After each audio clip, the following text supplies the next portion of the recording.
Revisar tipos de diseños de investigación 1. En esta ocasión vamos a revisar principalmente reporte de caso, serie de caso, corte transversal y estudios ecológicos. Entonces, bueno, aquí es una introducción muy breve de pues, cuál es el propósito de un estudio epidemiológico y es encontrar la respuesta a un problema y desarrollar conocimiento para mejorar las condiciones de salud. Entonces existen muchos objetivos, pero principalmente lo que buscan los estudios es esto. ¿Cómo nace un estudio epidemiológico? A partir de la observación de un fenómeno sobre el cual se quiere saber información. Si nosotros observamos algo y queremos conocer su génesis, su evolución, cómo se comporta en el tiempo, qué factores de riesgo están asociados, comenzamos a plantearnos la idea de realizar un estudio epidemiológico. Para realizar un estudio epidemiológico hay algo que se llama el ciclo de la epidemiología o las etapas de la investigación, el ciclo de investigación. Y esto nace siempre, siempre, siempre a partir de la observación. Observación de un fenómeno de interés. A partir de este se genera una hipótesis y dependiendo de la hipótesis o dependiendo de lo que nosotros queramos investigar, vamos a elegir un diseño de estudio o un diseño de epidemiológico. Se va a ejecutar, se sacan los resultados, se analiza y se sacan unas conclusiones. Generalmente los estudios nacen a partir de conclusiones o de dudas que se quedan en otros estudios y así sucesivamente se va dando el ciclo de la investigación. Siempre es importante tener en cuenta que dependiendo de lo que se quiera observar se va a definir el tipo de estudio, dependiendo de la pregunta de la investigación o del objetivo que tenga la investigación se elige el tipo del diseño y que además existen diferentes nombres con los que se conocen los estudios. Entonces, para que lo tengan en cuenta y no se confundan. En la presentación de los doctores está súper claro cuáles son los tipos de, cuáles son los otros nombres que tienen estos diseños, porque sí existen muchos y en inglés y en español y estas variedades pueden a veces llegarlo a confundir a uno. Entonces, ¿qué se define como diseño de investigación? Son los distintos tipos de estudios que dependiendo de sus características propias, o sea, de su metodología propia, permiten llevar a cabo una investigación. Entonces, importantísimo conocer qué utilidad tiene saber esto, porque pues sí es un poco complejo, pues no es complejo el tema, pero es importante que lo conozcan porque más adelante cuando estén en la práctica clínica se van a dar cuenta que es fundamental leer un artículo y saber de qué están hablando y entender si realmente lo que le están diciendo a uno, si se hizo la investigación bien y si ese artículo le va a servir a uno. Primero, pues formular un diseño para alguna investigación. Si ustedes quieren hacer alguna investigación más adelante, se van a dar cuenta que esto es súper importante para hacer una lectura crítica, no creer todo lo que nos dicen los estudios, entender cuál es la finalidad o objetivo del estudio. Si entendemos cuál es la finalidad del estudio o el objetivo que está planteando el estudio, vamos a entender por qué se seleccionó ese tipo de estudio. Adicionalmente, vamos a aprender a identificar la utilidad que tiene el estudio dependiendo de su diseño de investigación y pues no creer todo lo que se dicen y tomar decisiones en la práctica clínica. Vamos a saber qué tipo de estudio debemos utilizar para tomar ciertas decisiones en la práctica clínica. ¿De qué va a depender el tipo de estudio que vayamos a utilizar? De la pregunta de investigación, del sujeto de investigación, de las variables que vayamos a aplicar y de los recursos que tengamos. Ciertos estudios tienen muchos más costos que otros. Entonces, cuando comenzamos a leer un artículo, lo principal es entender cuál es la pregunta de investigación, porque esto es el objetivo del estudio. Porque es una prioridad identificar el objetivo del estudio, porque nos va a decir qué parámetros se van a medir, nos va a permitir entender o seleccionar la muestra, el tamaño de la muestra y nos va a permitir entender por qué se hizo ese análisis estadístico, cuál es el resultado, entender en el contexto qué significa ese resultado que se hizo a partir del estudio. Entonces, para clasificarlos, la forma más fácil es entender cuáles son los ítems principales para definir qué tipo de estudio es. No es fundamental que ustedes aprendan de memoria y reciten las características de cada estudio, pero que sí sepan al momento de leerlos identificar qué tipo de estudio es, porque es lo que realmente les va a servir en la práctica clínica y en adelante.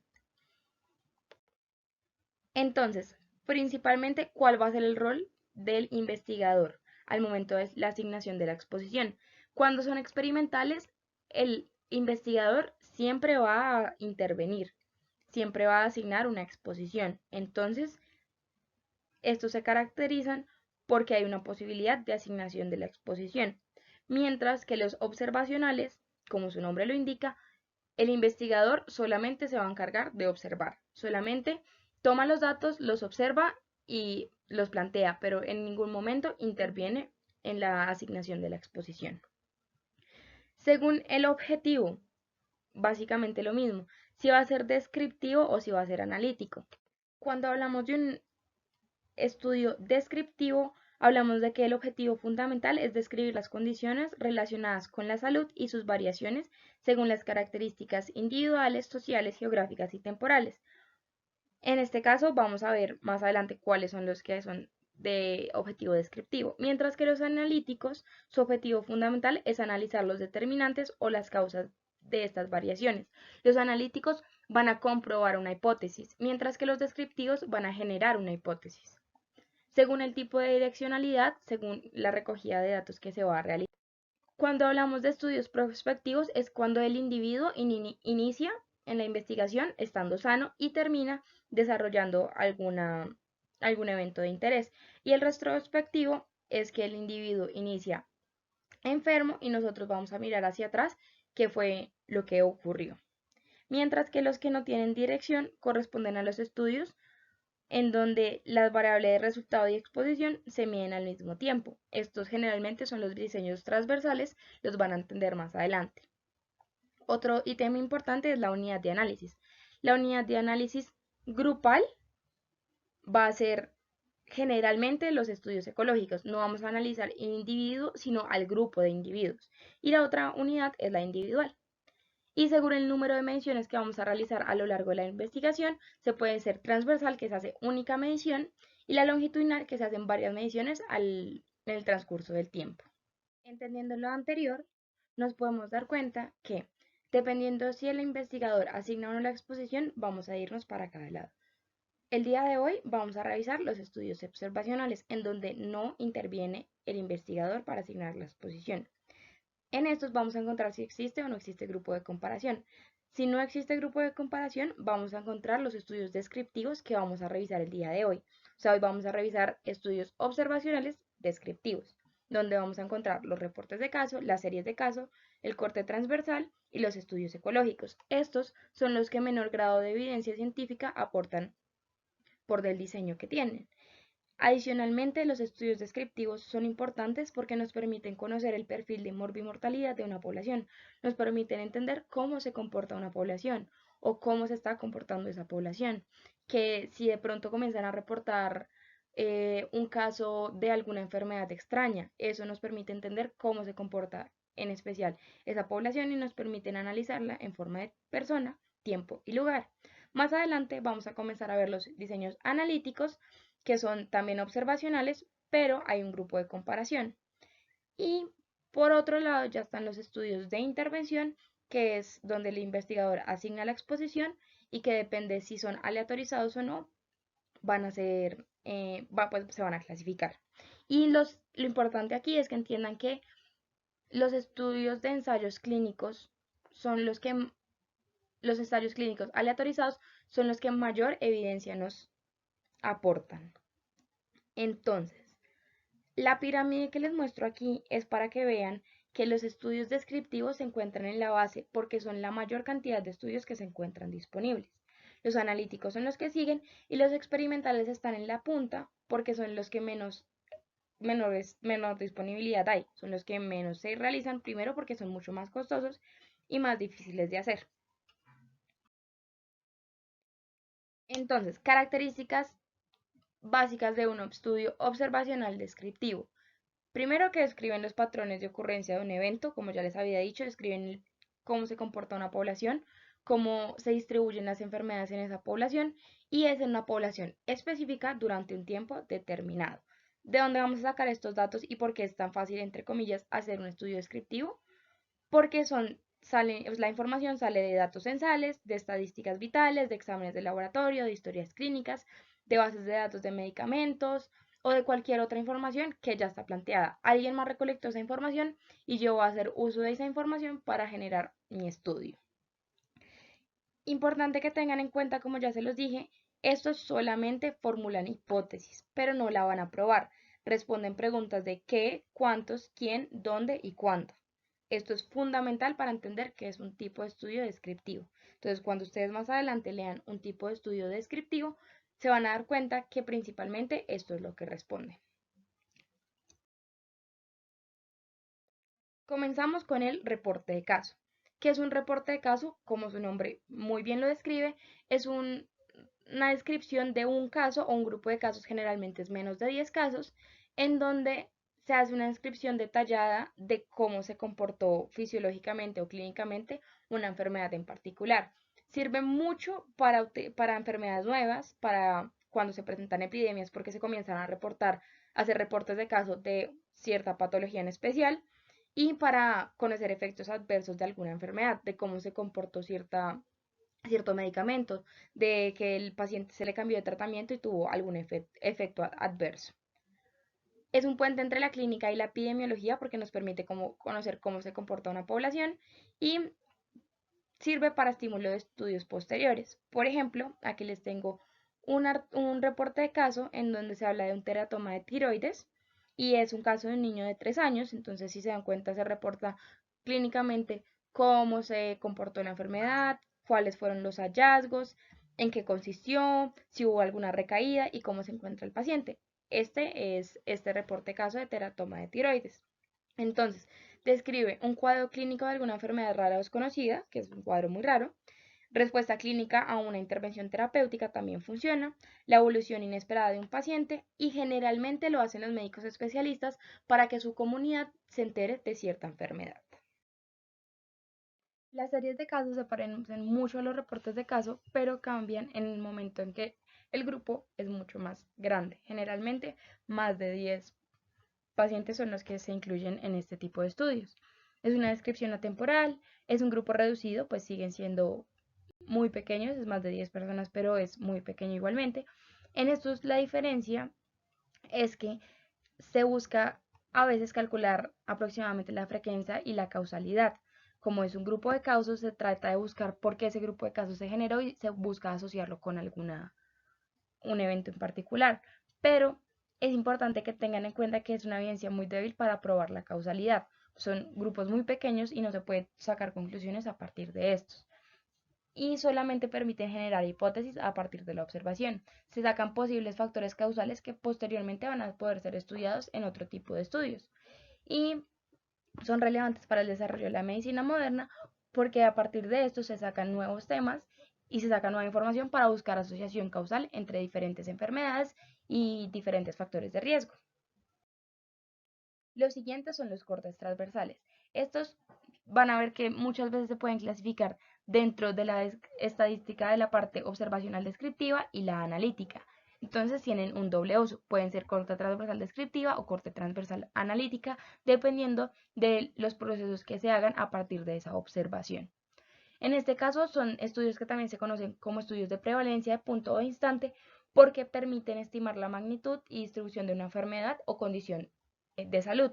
Permiten que en ese momento, como son en el momento, solamente se toma, es como tomar una fotografía en el tiempo, permiten saber cómo se está comportando para ese momento la prevalencia o cómo se comportan las características de cierta enfermedad. Permiten evaluar exposición y enfermedad simultáneamente, o sea, al mismo tiempo. Cuando hablábamos de la parte de la direccionalidad, estos no tienen ninguna dirección porque se mide en un tiempo exacto cuando la exposición y la enfermedad se encuentran presentes. Permite descubrir variables y su distribución, cómo se comportan ciertas variables y cómo se distribuyen. Como les dije, es una foto en el momento, no hay ningún seguimiento, es única transversal, o sea, no se toman más muestras a lo largo del tiempo, solamente esa, y permiten formular hipótesis, pero como lo he dicho varias veces, estas no permiten probarlas. Y tampoco se puede establecer ninguna relación causal a partir de eso, solamente se mira cómo está en ese momento. Entonces, aquí el ejemplo que les traje es la prevalencia y características de la hiperglicemia incidental en niños. Entonces, aquí describen un poco de qué es la hiperglicemia Y más adelante se van a dar cuenta que, que en este estudio hablan de prevalencia y por esto, generalmente cuando se habla de prevalencia, estamos hablando de la toma de ese estudio en ese momento. Si se dan cuenta, los 585 niños entre los 2 y los 18 años se les tomó una muestra de glicemia en ayunas, eh, se pesaron y eso, y solamente se tomó esa, no se siguieron más estudios, ni se volvió a mirar cómo se encontraban, ni nada de eso, sino que en ese momento se realizó el estudio. Los últimos estudios que vamos a encontrar son los estudios ecológicos. En este el principal cambio que vamos a encontrar es que la unidad de análisis ya no es el individuo, sino un grupo de individuos. En estos, los que más vamos a encontrar son los estudios en donde el grupo de individuos se clasifica por el lugar, según el grupo geográfico. También se puede un grupo de personas o según un tiempo específico o una agrupación temporal. Esto es lo que van a buscar, es analizar cómo se distribuye un problema de salud en los diversos grupos definidos y dan origen a hipótesis que serán probadas en otros diseños. Son muy rápidos y poco costosos y hay algo que tener en cuenta que es muy importante, que es la falacia ecológica, que es a partir de estas conclusiones que sacamos de los grupos, extrapolarlas a un individuo en particular, porque no podemos asegurar que ese individuo cumpla como con las condiciones del grupo que nosotros elegimos. En este caso, hay un tema que es de obesidad, que es prevalencia y relación en el nivel educativo en España. Generalmente lo que estos buscan es tomar los datos de ciertas encuestas o de ciertas historias clínicas o de algún recurso que nos bote la información y lo analizan según cómo se comporta ese grupo en particular. Estos son fundamentales y ayudan mucho cuando no se pueden medir las intervenciones de forma individual, cuando el comportamiento de esa población los lleva a alguna consecuencia en especial. Estos tampoco nos van a comprobar una hipótesis, pero sí nos van a dar origen a hipótesis que tienen que ser probadas más adelante. Y para concluir, aquí les dejo una tabla que también la tienen en la presentación de los doctores, de cómo el tipo de estudio, según la asignación de la exposición, el número de mediciones, el criterio si hay algún comparador, la direccionalidad y la unidad de análisis.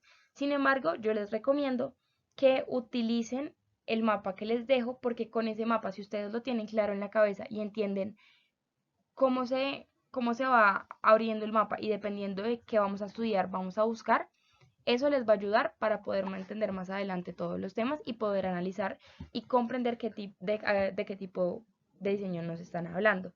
Entonces, principal, que entiendan qué utilidad tiene cada tipo de diseño.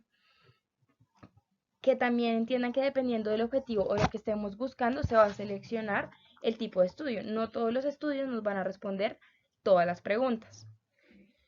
Importante los observacionales y descriptivos, que no hay ninguna intervención por parte del investigador y que solamente lo que vamos a hacer es describir cómo se comporta una población, cuál es la morbimortalidad de una población, cómo está comportada, cómo está compuesta esa población, cómo se comporta una enfermedad.